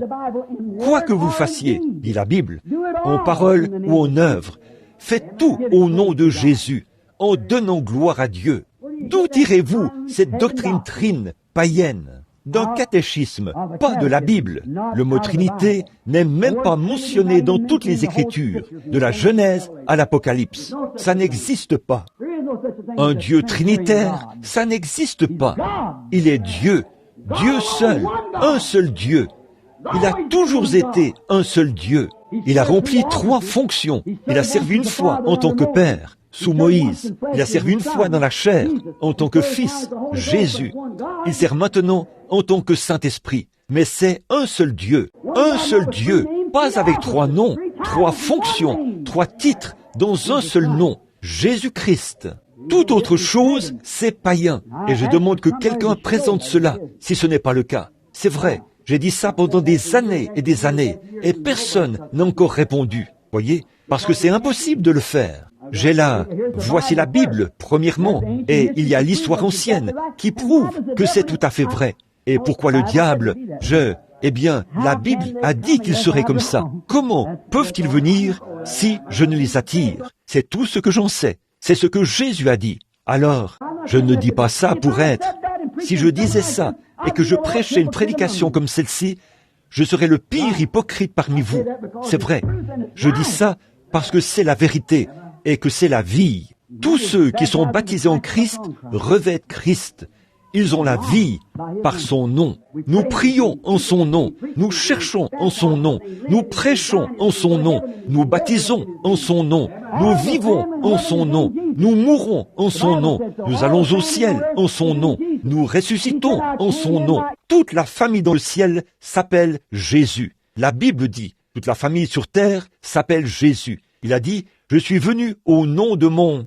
Vous dites, eh bien, c'est le nom du Père. Père n'est pas un nom, c'est un titre. Il a dit, je suis venu au nom de mon Père, et vous ne m'avez pas reçu. Alors, au nom de qui est-il venu? Ah oui, certainement. Et vous ne m'avez pas reçu. Alors, voilà, c'est simplement, oui, c'est caché aux yeux des sages et des intelligents. Certainement, c'est sûr, oui. Et dans l'Apocalypse, comme nous l'avons enseigné l'autre jour, il y a la vieille église prostituée, qui est la première organisation, puis elle a donné naissance à un tas de filles. Elles font la même chose, elles ont les mêmes habitudes. Tout cela aboutit à Babylone. De la même manière, avec l'église de Rome, et une confédération des églises des nations. Et voilà qu'elle est là. Elles aboutissent toutes dans la même chose, le même bateau.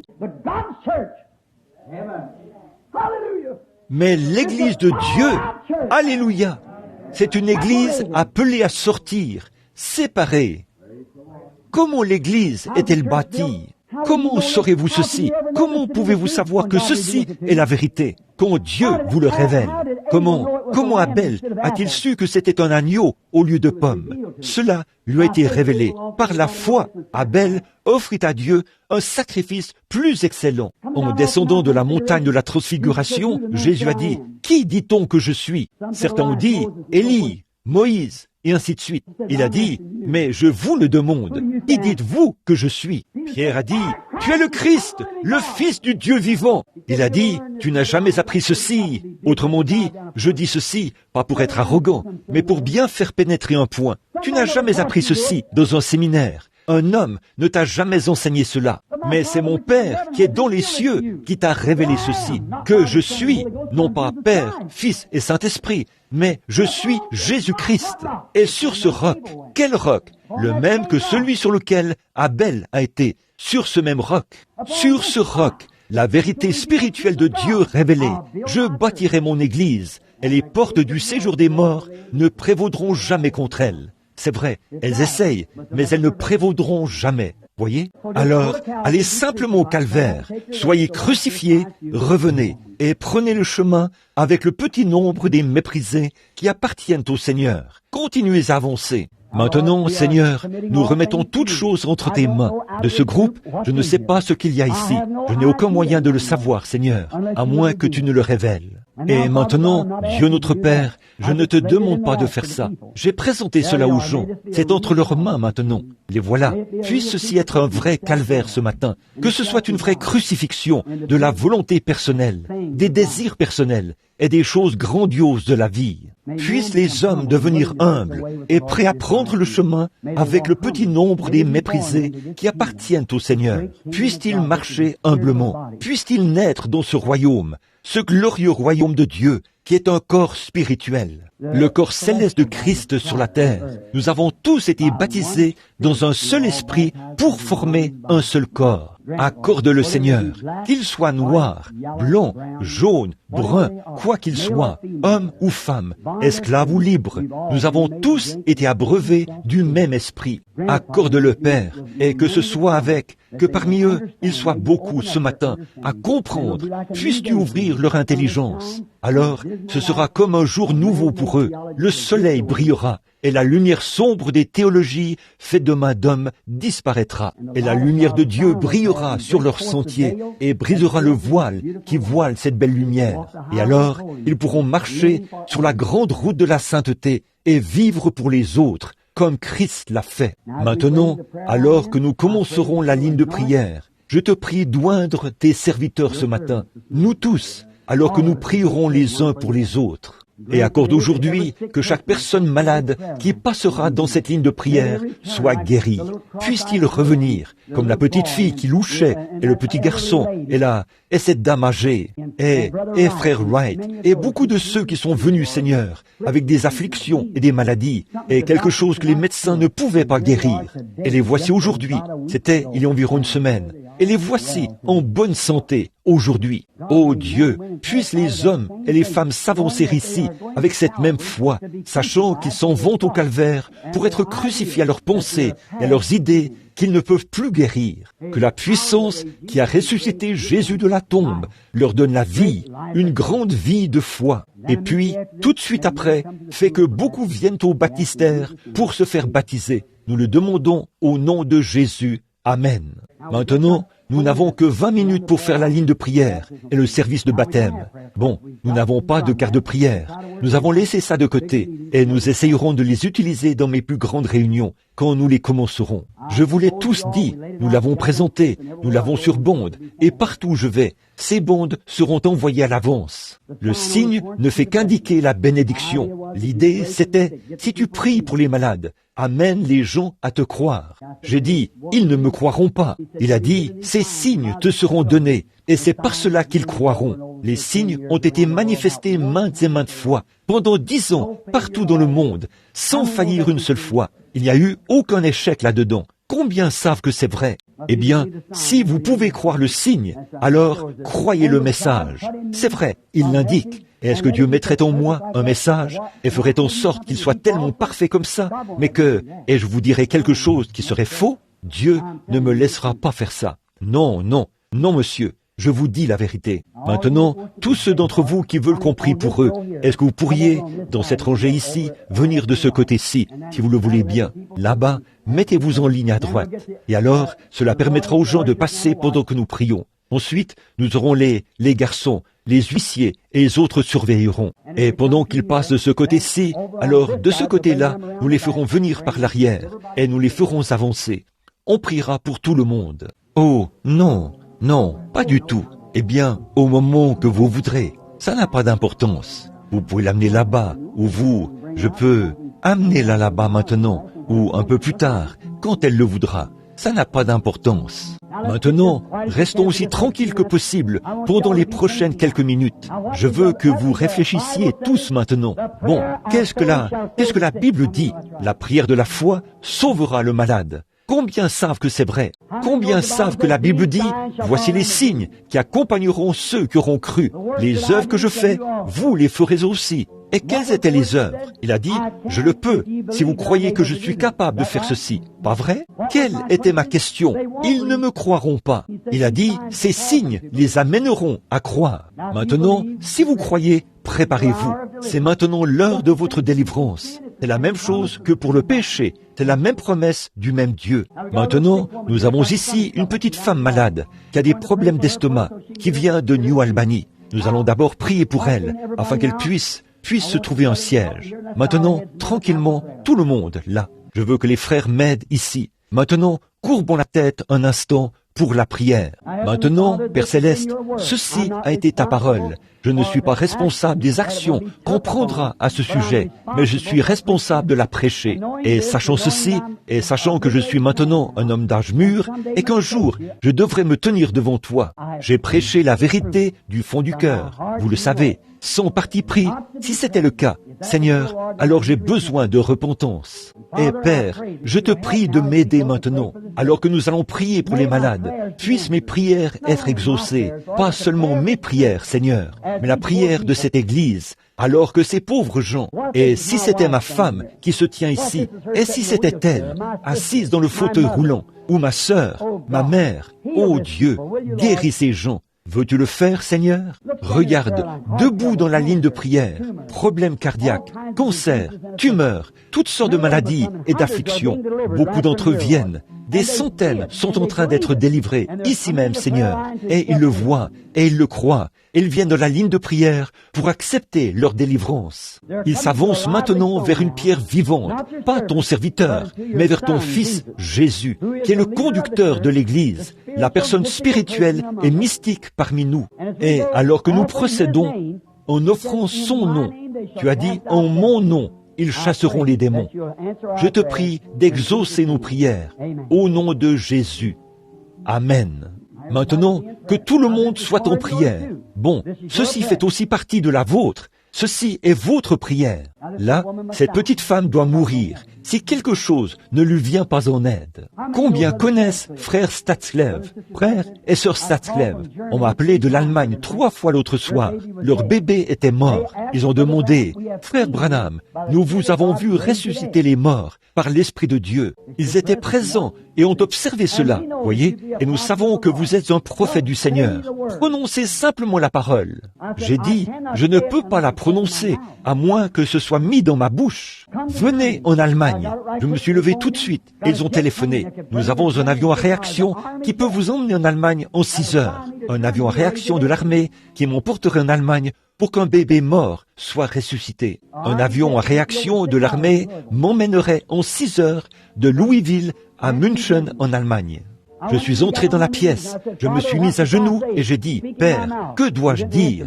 Parle dans ma bouche. » Il ne m'a pas répondu. Je suis allé dans les bois, j'ai dit, « Père, que dois-je dire? Mets les paroles dans ma bouche. J'irai en vain, sinon. » Je suis reparti, il ne m'a pas répondu. Je suis rentré. Pendant toute la nuit, j'ai prié, « Seigneur, mets les paroles dans ma bouche. » Il n'y a pas eu de réponse. Le lendemain matin, ma femme s'est levée. Aussitôt qu'elle est partie, la parole, je me suis levé, il a dit, « Ne réprime pas ceci. Ceci, c'est la main du Seigneur. » Ah oui. Puis, rapidement, au téléphone, je ne peux pas venir. Non, ceci, c'est la main du Seigneur. Cela me serait défendu. Vous voyez quelle puissance est attachée à cette réprimande? Quand Dieu a dit, ne fais pas ça, car c'est la main du Seigneur. Or, Moïse, une fois, on lui avait dit de ne pas faire quelque chose. Il est allé le faire quand même. Vous vous en souvenez? Alors je n'y suis pas allé. Et je pourrais vous apporter des attestations de médecins pour 4 personnes qu'ils avaient déclarées mortes et après la prière et que la mort a été réprimée. Voyez, nous nous tenons là pour réprimer cette chose. Et si Dieu vous a donné le pouvoir de faire quelque chose, vous feriez mieux de faire attention à ce que vous faites. Voyez, vous feriez mieux de faire attention. Il a dit, ne. Maintenant, souvenez-vous, ce n'est peut-être pas frappant pour vous, mais pour moi, ça voulait dire quelque chose. Voyez, ne réprime pas ceci. Une voix très douce et bienveillante, vers 6h30, je crois, 6h30 ce matin-là, a dit, ne réprime pas ceci. Ceci, c'est la main du Seigneur. J'ai dit, merci, Père, merci, Seigneur, je ne le ferai pas. S'il avait dit, réprime ceci, c'est l'ennemi qui s'est infiltré, j'aurais dit, allons-y, et cela aurait été fait. Quand ce petit garçon, là-bas en Finlande, était étendu là, mort, écrasé, sans même un os sain dans son corps, le Seigneur a dit que c'était la main de Satan. Il a dit, réprime cela. Et j'ai dit, mort, tu ne peux pas le retenir, ramène-le, laisse-le aller. Et là, il s'est levé d'un bond. Eh bien, il n'avait même pas un seul os brisé dans son corps. C'est la parole du Seigneur. Je ne peux pas utiliser la parole du Seigneur tant que la parole du Seigneur ne vient pas à moi. Mais dans l'Écriture, la parole du Seigneur m'a donné la commission de prier pour ces malades. Vous donne la commission de prier pour eux. Maintenant, la prière de la foi sauvera le malade. Prions, courbez la tête. Nous verrons ce qu'il dira quand vous vous avancerez. Vous êtes chrétienne, n'est-ce pas? Croyez-vous de tout votre cœur que Jésus va vous rétablir? Vous avez un petit problème d'estomac. Vous en souffrez depuis des années, sœur. Maintenant, vous allez vous rétablir, si vous croyez. Eh bien, Seigneur Dieu, cette jeune femme doit mourir, à moins que tu ne l'aides. Maintenant je prie, alors que je regarde vers elle, je ne vois aucune raison pour qu'elle meure. Et je sens dans mon esprit, Seigneur, que c'est ta volonté. Tu permets maintenant que je réprime ceci. Satan, laisse-la aller. Au nom de Jésus-Christ, puisse-t-elle être guérie, venir à cette église et rendre témoignage à la gloire de Dieu. Amen. Maintenant, aussi simple que cela puisse être, madame, vous allez vous rétablir. Croyez-vous cela, frère? Croyez-vous, ici en bas, que vous allez vous rétablir? Allez maintenant, commencez à manger ce que vous... Alors, vous serez rétablis. Maintenant, tu t'attends à donner au monde une attaque et à le paralyser. Il t'a donné une attaque et t'a paralysé. Maintenant, le Dieu du ciel a ôté cette attaque du monde. Il a donné la rémission du péché. Et par ce même nom, il peut vous donner la rémission, vous ôter cette attaque et vous rétablir. Vous croyez qu'il peut faire battre ce cœur correctement? Si vous faites cela, vous serez rétablis. Seigneur Jésus, cette pauvre femme doit rester dans ce fauteuil jusqu'à la fin de sa vie et ensuite être enlevée. Mais nous demandons que cette puissance de Satan la quitte. Puisse-t-elle vivre, marcher et être aussi normale que jamais. Nous le demandons au nom de Jésus. Amen. Vous croyez? C'est une œuvre achevée. C'est fait. Qu'est-ce qu'il y a? Sans crainte, sans... N'était-ce pas... Vous avez été guéri du cancer une fois. lâchez prise, donnez tout à Jésus. Seigneur Jésus, je pose ma main sur cette femme et je réprime sa maladie. Je sais qu'elle est chrétienne, née de l'Esprit. Je la débarrasse de cela dans le merveilleux nom de Jésus-Christ. Amen. Seigneur Dieu, pour son précieux frère, je demande son salut au nom de Jésus. Tenez-vous-en à cela. Amen. Ce sera fait. Es-tu prêt à recevoir ta guérison, fiston? D'accord. C'est maintenant entre ses mains. Seigneur Jésus, sur ce jeune homme qui a dit qu'il prie pour recevoir de toi sa guérison, en tant que ton serviteur, je lui impose les mains au nom de Jésus-Christ. Amen.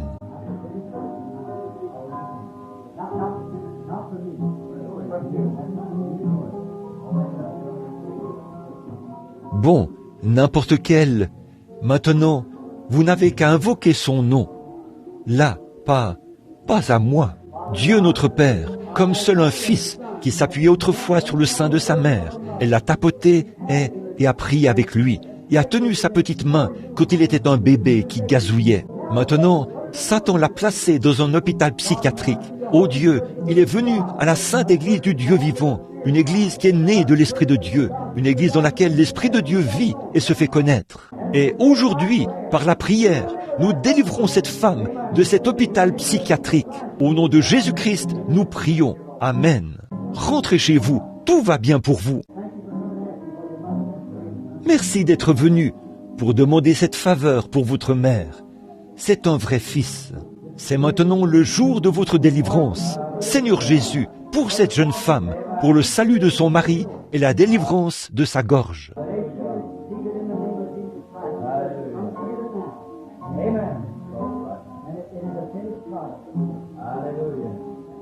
Puisse-t-elle le recevoir au nom de Jésus-Christ, qui dit « Viens, crois-le maintenant ». Et c'est un produit fini. Seigneur, les médecins ont déclaré, Seigneur, que c'est dans son corps, que ça monte dans son œil. Elle est venue pour être délivrée à cet autel, alors que cette sainte église prie. Je demande sa délivrance au nom de Jésus-Christ. Ce fléau quittera son corps. C'est une œuvre achevée.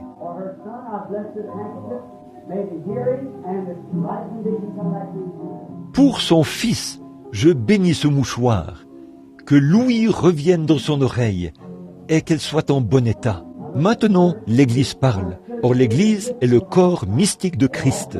Nous prions tous pour vous. Voyez, nous ne déclarons plus être dans le monde. Nous ne parlons pas de nous demander où nous allons. Nous avons trouvé le chemin. Nous sommes nés dans ce chemin. Nous sommes l'Église du Dieu vivant. Une partie de celle-ci.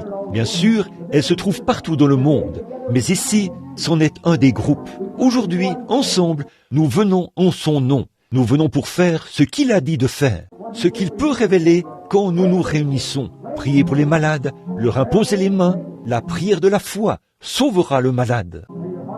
Que votre maladie de cœur vous quitte. Au nom de Jésus-Christ, j'obéis à la commission que Dieu m'a donnée.